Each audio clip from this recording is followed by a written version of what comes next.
Hey guys, it's Julio Ricardo Varela here, and it is Friday, June 26th. And we just finished our last week of shows in sort of the second iteration of Latino Rebels Radio Live.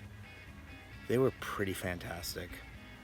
We really ended this series of shows with such stellar conversations. That's the way I'm going to say it.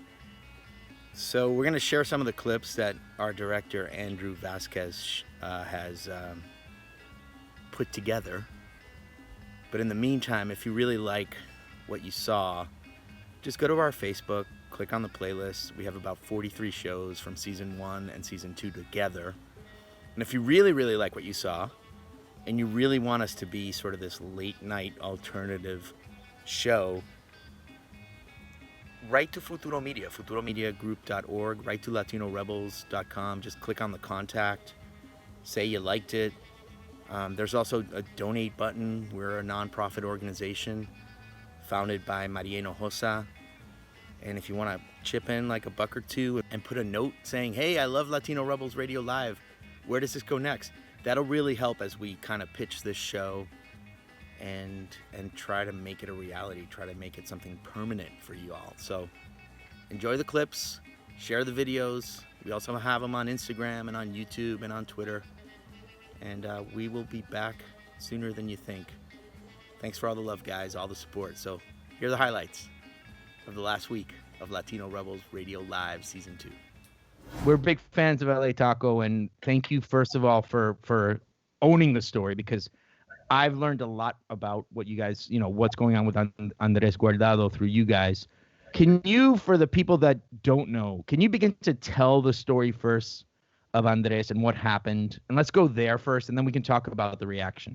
Yeah, so Andres, he's an 18-year-old kid. He's Salvadorian descent. His parents are from El Salvador. He was working a second job down in Gardena. They were calling him a security guard, although he's not officially licensed security guard. He was basically just tasked with making sure kids, weren't tagging up the front of this auto shop location. Right. And on June 18th, around 6 o'clock or 5:53, according to the police report, police were driving by the area. They pulled up. According to the report, they saw Andres, quote unquote, produce a gun. Mm-hmm. I don't know what that means. At which point they jumped out of the car, and Andres ran scared. He ran scared. He was talking to somebody. He ran into the lot. The lot is like a really long lot. It has a warehouse with a long, almost alley-like driveway. Yeah. He ran down, and at some point, one of the officers put 6 bullets in him.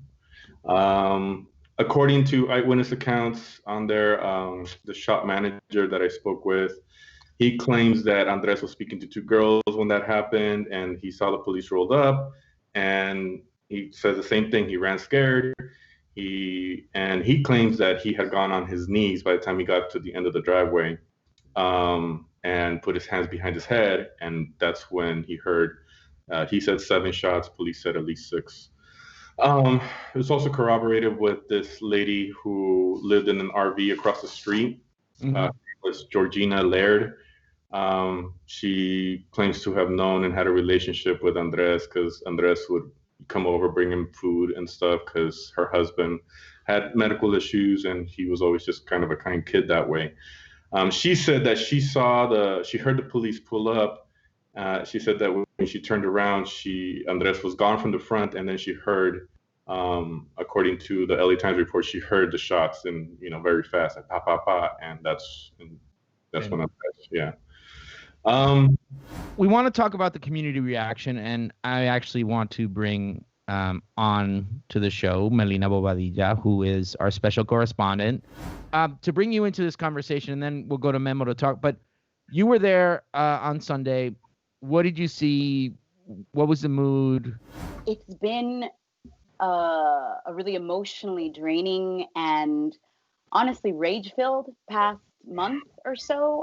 Time has been kind of blurry, during COVID and the quarantine, but really since the murder of George Floyd and what happened with Ahmaud Arbery, and we found out about Breonna Taylor, and there's been this uprising and there's been this collective rage. Anyone who's ever fought for racial justice and who's been, on the progressive end of trying to really address police violence and and white supremacy, it's kind of like it's all been welling up in all of us. And this is, I've been to other protests, in the past few weeks, but it felt different. I know it you. felt different because I'm from LA.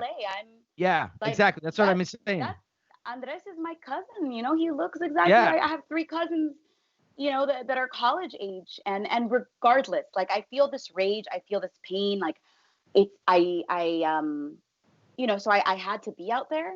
Yeah. And so I drove out to Redondo, the corner of Redondo and Figueroa in Gardena, where he was murdered.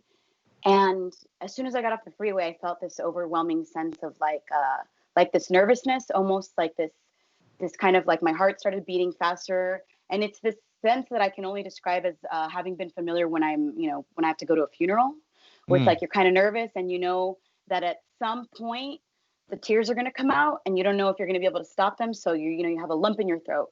And I just started seeing a bunch of protesters from all 4 directions.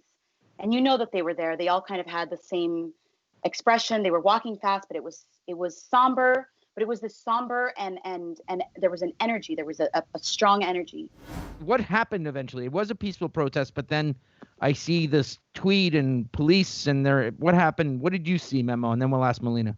So at some point, when the march got to the sheriff's station, they were met with a barricade, about a dozen sheriffs in riot gear. There was one sheriff that kept pointing his shotgun, probably one of those bullet shotguns, at the protesters.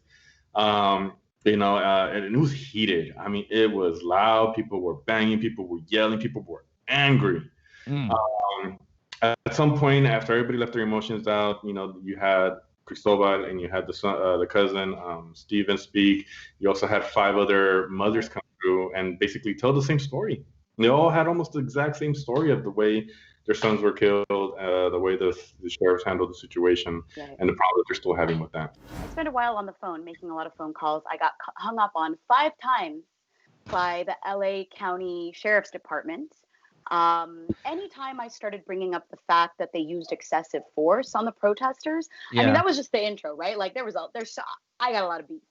Anytime I brought that up, specifically the fact that the governor of California, Gavin Newsom, said that is no longer acceptable, that's when they would hang up on me. I think I threw in a damn or I don't know what. God forbid, I'm not a Catholic school girl. I may have cursed. The cop was like, "Oh, well, if you're gonna curse at me, then we can't." I'm like, "I'm sorry, I didn't know I was calling a priest. Bye." So then I knew that was gonna be useless, but they need to be flooded. They don't get to enjoy peace because they are not being transparent. What are you feeling these days, especially with what's happened the last couple of days? I know you've been super active on social talk right now. Right now, I'm fearing for my life because my girlfriend just made this amazing birthday party, and I ran away to do this interview, and she's like, "I am gonna kill you." She's like, "If you take too long." She's like, because she got a mechanical bull. All right, you got a mechanical bull for your birthday party. Okay, sorry. Yeah, I think Skype is feeling my anxiety right now. Yeah, no, it's just a whole party out there, and I walked away from it for an interview, and so if she comes in here or yells at me, don't mind that. But no, it's obviously that's how important it is right now. What are the things that are really hitting you in this moment of Black lives, in this moment of seeing young Latinx men being killed in LA, and what tell me about that, Snow? I mean it's it's something we've been seeing. It's kids in cages, it's missing women, it's problems with even back to Dakota and indigenous people of the whole continent, and every the issues that go on in Mexico. I went to school in Mexico and was raised out there for quite a while. It's all been here. It's just, I think right now being magnified, obviously, by finally there's phones available and kind of people can talk, and social media, and everybody's at home. So all you're doing is being on social media. So now it's out, and it's to me, I'm happy that it's being it's being talked about a lot more. I'm at an all-time cringe, I think, with how many people want to use it, for their advantage, or to now all of a sudden seem like the person or something, or to push other people down as like, you're not doing enough, but I'm doing enough and I'm the voice. And it's like, there's just so much ego and so many things wrong sometimes with the whole,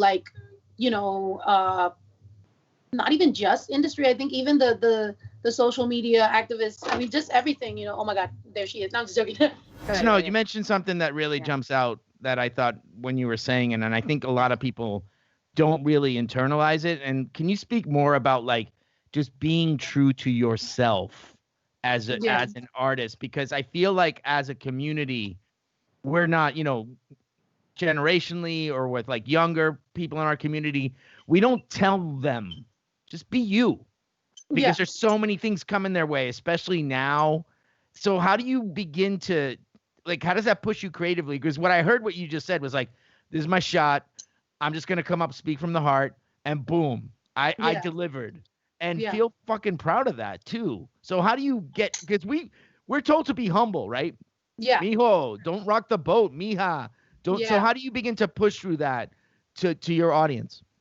Yeah, I mean, and I've spoke about this a lot more recently, because I do feel a little bit of a grudge of how much, in our culture we've been taught, especially as a woman, to be humble and don't brag and don't talk about this and don't talk about that. So I have been the humble one. I have been the one that doesn't brag, the one that doesn't, until now more recently, I've kind of stepped into that, because I'm like, no, I should be proud that as a Mexican woman, I've done this, that I come from immigrant parents that didn't have anything, and by me leaving college, they thought that's it, we did all this for nothing, and then here I am, I built something, and it's Raza that's hitting me up, and it's just like, oh, you better be humble, don't forget where you come from. It's like, I know where the fuck I come from. Yeah, you know what I'm saying?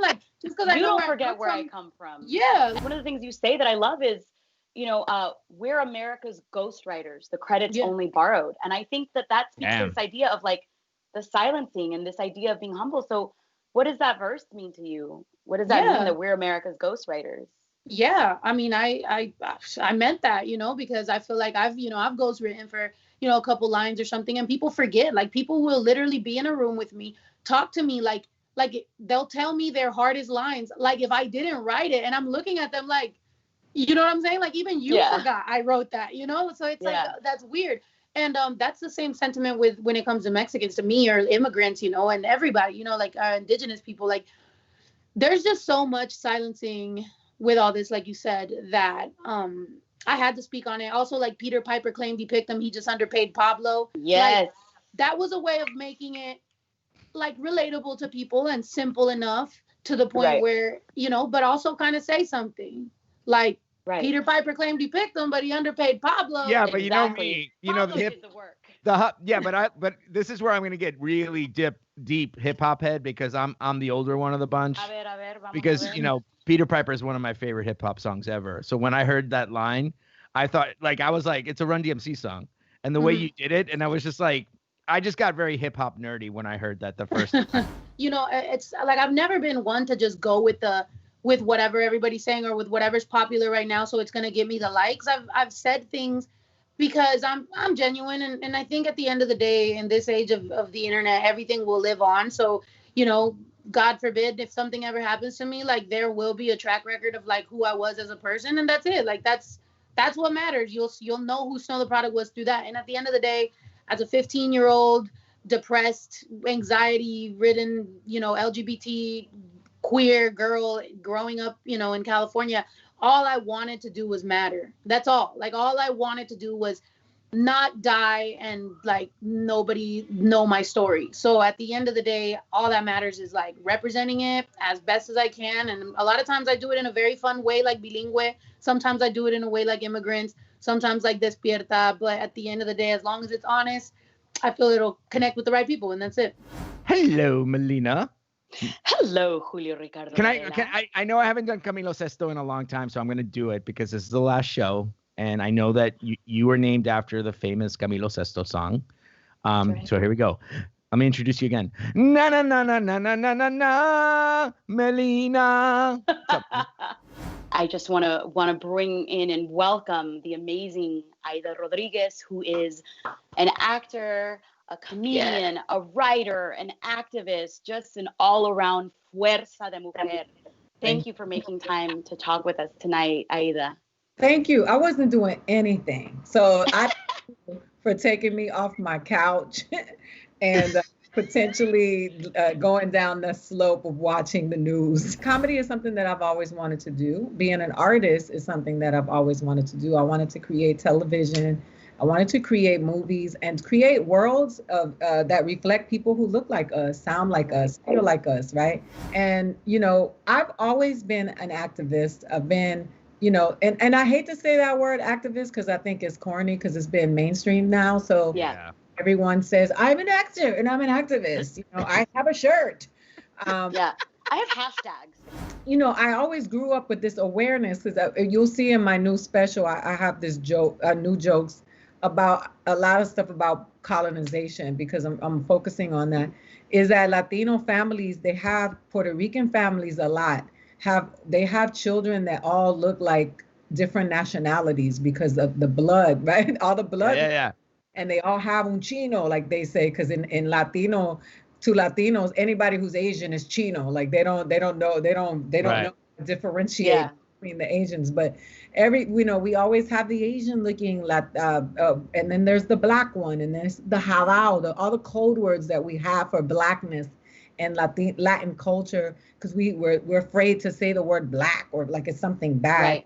And so there's a rainbow of children that we have. And so my grandmother comes to the United States with all these different looking kids. And it was just a very interesting experience for her that really informed me in America in terms of race, because I think that a lot of Latinos walk around thinking that they're white until they encounter white supremacy face on. And then they have to face the reality that you only white in your circles, but to America, you just, you know, they got the code words for all of us. So I decided that as a comedian, I wanted to talk about those things. I never wanted to do the easy stuff. You know, I always wanted to do the stuff that was going to make you cringe, because that's my favorite kind of comedy anyway. So it was like, when you say this stuff, so talk to me about your favorite comedian. It's obviously because I am from that school of like, I love those comics that just be like, let's go. Like, you're going to feel uncomfortable, but you're going to laugh. And you're going to learn. I love this sort of attitude that you have. I'm like, I'm fucking doing this and I don't give a shit. That's kind of the feeling that I'm getting from you. Do you feel like that's helping you like create more and you're funnier because you're realer? So not that you're not real, you know what I'm saying? But I think what you're saying, you know what? I started like this, right? But I started comedy as a grown up, and I was like, look, I'm not coming here to make white people laugh at us. I don't want to be the comedian that's reinforcing stereotypes and tropes so that white people, because they don't respect you anyway when you do that, right?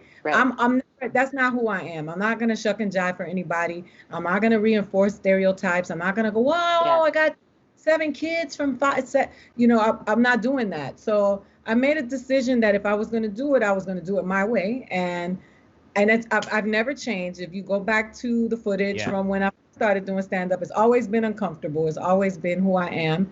And I figured they would either find me or I would just, you know, I'll be 80 doing these awkward jokes and never, you know, because I don't want it another way. Like, I don't want to be successful at the expense of making fun of Black and brown people. Like, I just don't get anything out of that, right? So what's the point of being rich if you're the only one, right? So what are we doing here? Like, why do we want to be, even as an artist, do you want to live a life where you're the only one staring out of your balcony while the rest of the world burns?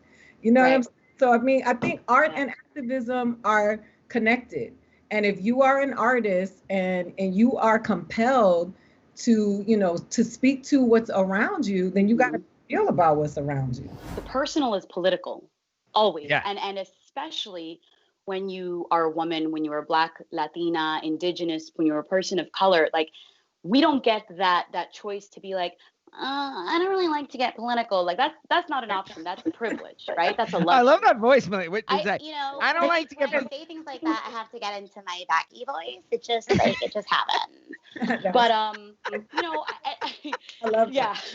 So I one of the things that and speak to speak to that point of like the personal is political.